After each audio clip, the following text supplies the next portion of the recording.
October 1347, a strange ship enters the port of Messina, Italy. Most of the crew were already dead, and the survivors were covered with black swellings. Within 2 weeks of the ship's arrival, the city could no longer function. It was the beginning of the Black Death.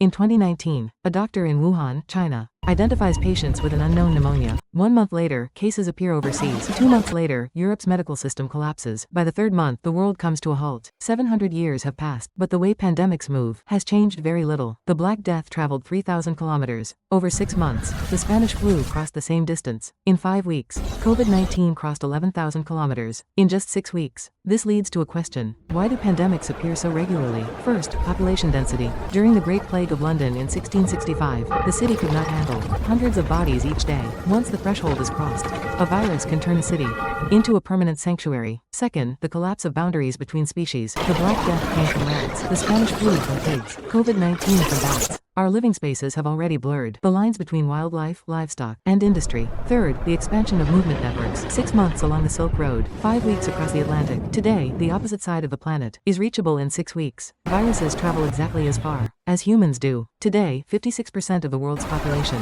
lives in cities. By 2050, that number is projected to reach 68%. There are now 33 megacities, with more than 10 million people. All of these cities share the same risk conditions that once ignited the outbreak in Messina. We created vaccines and containment measures, but the underlying structures that enable rapid spread have barely changed. Cities have become larger, industries more concentrated, and global movement faster and more interconnected. This is why pandemics are not past events, but the outcome of a continuing structure. The Black Death, the Spanish flu, COVID-19. The names were different, but the mechanisms that moved them never changed. Pandemics have never disappeared. As long as the structures we built remain, the next outbreak can begin at any time.